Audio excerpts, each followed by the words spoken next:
या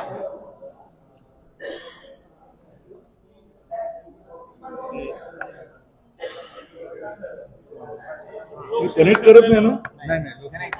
फक्त दिसण्यासाठी. ओके, ठीक आहे, आपण सुरू करूया. स्वागत करतो.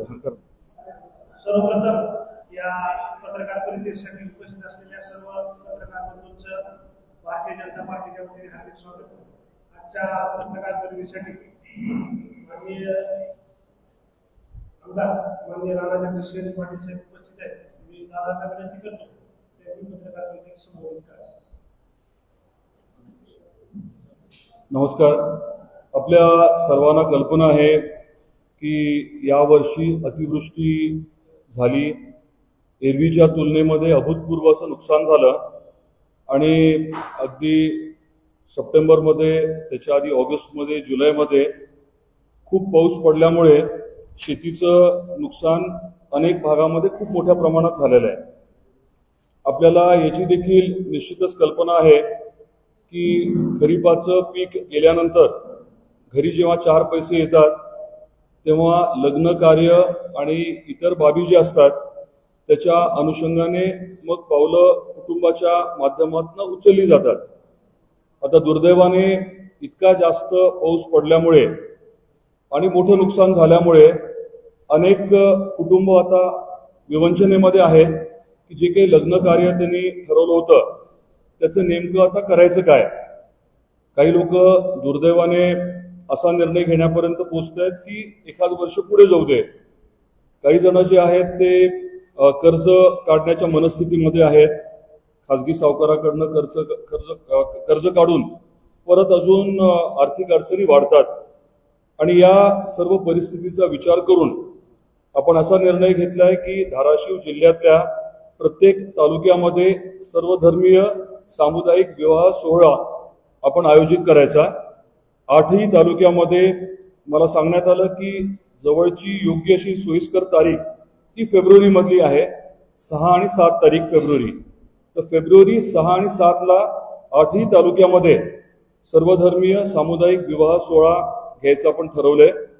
याची नोंदणी जी आहे ती जे संबंधित असतील त्यांनी संबंधित तालुक्याच्या तहसीलदारांकडे करणं अपेक्षित आहे. म्हणजे माझ्या घरातलं लग्न कार्य जर समजा मला धाराशिवला करायचं असेल आणि या सामुदायिक विवाह सोहळ्यामध्ये मला सहभागी व्हायचं असेल तर तहसीलदार धाराशिव यांच्याकडे मी नोंदणी करणं अपेक्षित आहे.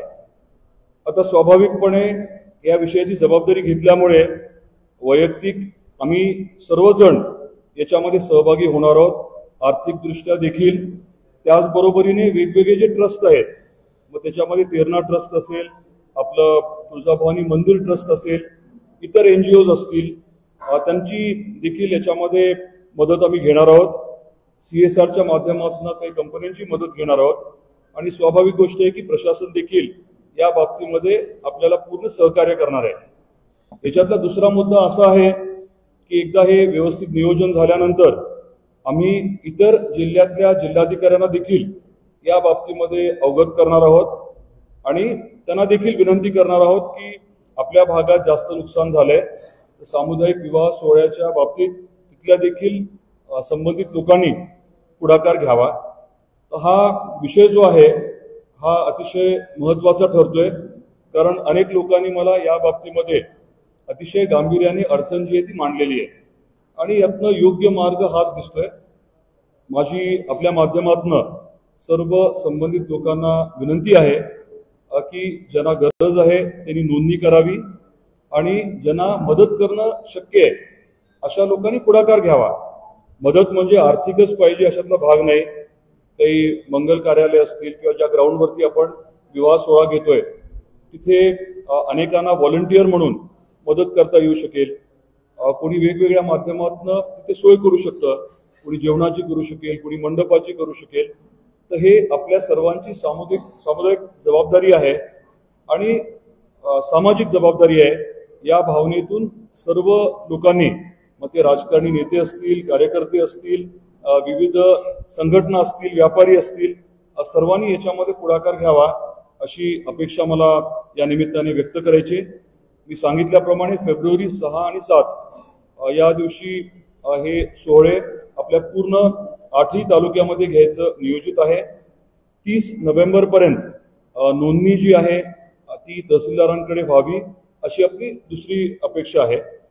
याच बरोबरीने आपल्या माध्यमातून मला अजून एक आवाहन करायचं होतं. 30 तारखेला माझ्या वाढदिवसाच्या निमित्ताने मी मुंबईत आदरणीय डॉक्टर पद्मसिंह पाटील साहेबांबरोबर थांबण्याच्या बाबतीमध्ये ठरवलेलं आहे. तर सर्व जे आमचे काय संबंधित आहेत, नेहमी प्रेमाच्या भावनेतून जे येत असतात भेटायला, त्यांना मला हे आवर्जून सांगायचंय की आपल्याला जे योग्य वाटतं तसं सामाजिक कार्य जे आता अडचणीत आलेत अशांना मदत जे करणं शक्य असेल, काही विद्यार्थ्यांना मदत करणं शक्य असेल ते आपण करू शकला तर मी आपला अत्यंत आभारी राहीन आणि तीच माझी आपल्या सर्वांना विनंती राहील. हे 2 मुद्दे जे आहेत ते आपल्यापर्यंत पोहोचवायचे होते. काही याविषयी आपले प्रश्न असतील तर जरूर आपण विचारावे.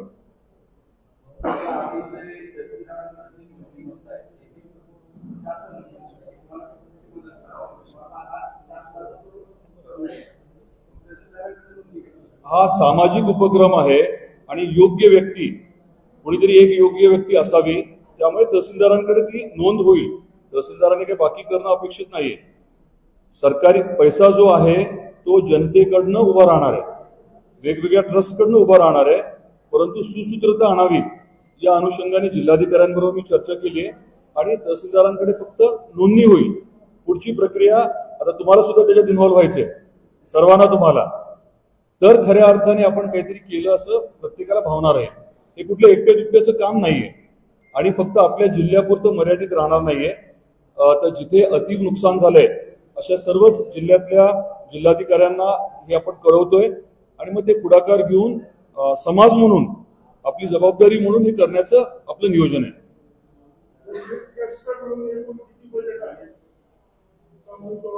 नाही, माझी विनंती काय आहे की जे लागेल ते उभं करण्याची आपल्या सर्वांमध्ये क्षमता आहे.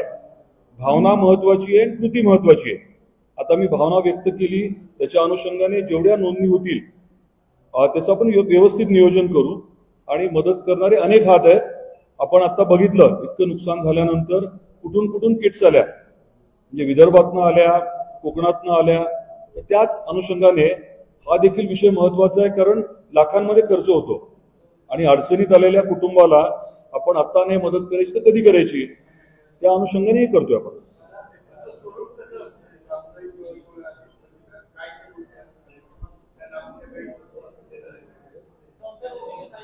साधारण आपली पद्धत कशी असते, एरवी जी पद्धत असते तसंच असणार आहे.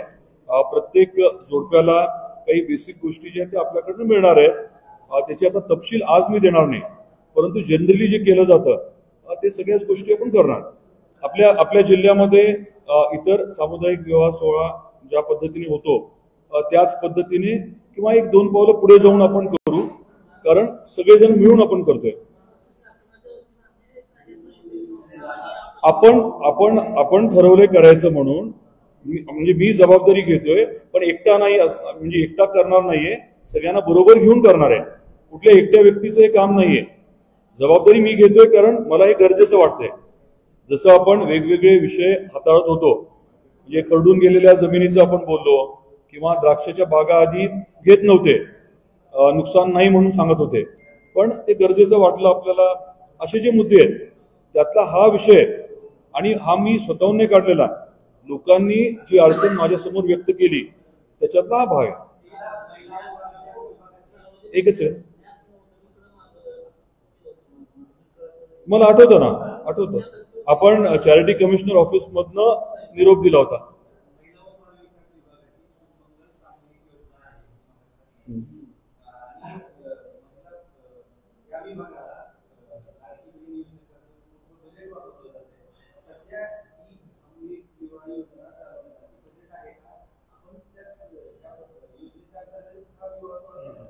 मला नाही वाटत की तसं करण्याची गरज पडेल. राज्य सरकार आपली आपली जबाबदारी पूर्ण करेल. निधीच्या बाबतीतलं मी सांगू शकणार नाही, पण हा विषय जो आहे तो राज्य सरकारचा पैसा म्हणजे कुणाचा असतो, आपलाच पैसा आहे. आपण सर्वांनी मिळून हे करायचं असं नियोजन आहे.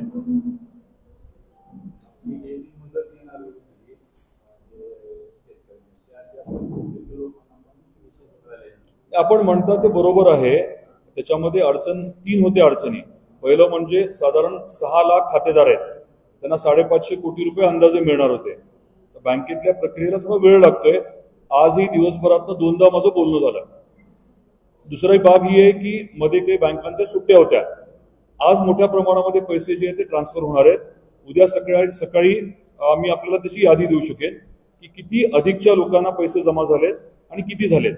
आज रात्री उशिरापर्यंत चालणार आहे. रात्री उशिरा किंवा सकाळी लवकर आपल्याला ती यादी मिळेल. मी उपलब्ध झाली की लगेच आपल्यापर्यंत पोहोचवतो.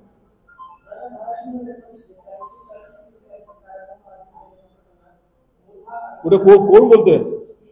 हा,